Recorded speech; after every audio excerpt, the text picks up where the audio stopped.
I think that it's vital for teachers to be thinking about the issues that we've raised today.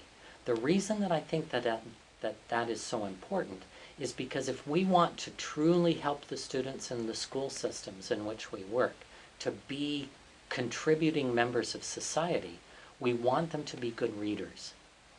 And if we want to develop good readers, we as educators have to be thinking about how can we meaningfully connect everything that we know about best practices for education and helping learners become better at what they're doing.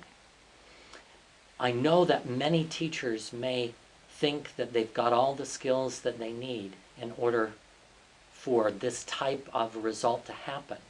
But we know from consistent long-term testing of both first and second language readers that many of the things that we know about effective best practices isn't actually getting into the mind of the learner.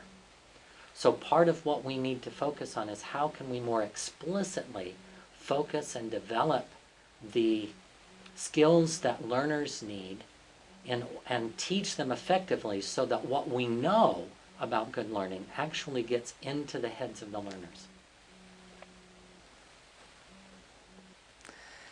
It really does take a whole village to raise a good reader. I may add that it takes a whole nation to do that. And I mentioned earlier on that reading is everybody's business, which means it is the business of our policymakers, it is the business of our educators, business of parents and community members.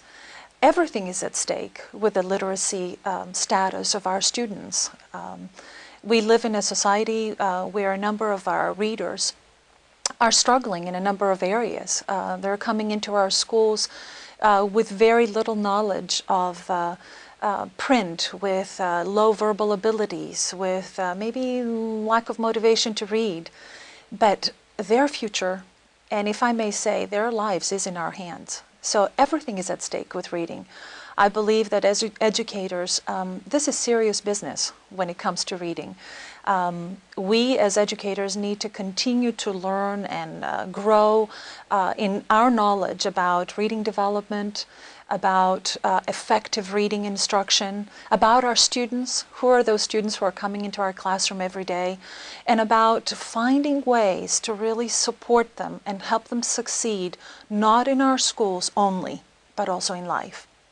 So it becomes very important also for parents to work collaboratively with schools, and for our policymakers to invest seriously in education, in providing schools and programs and materials, professional development that teachers need to continue to provide the instruction and the experiences that are necessary for every reader to learn, to read successfully, and succeed in life.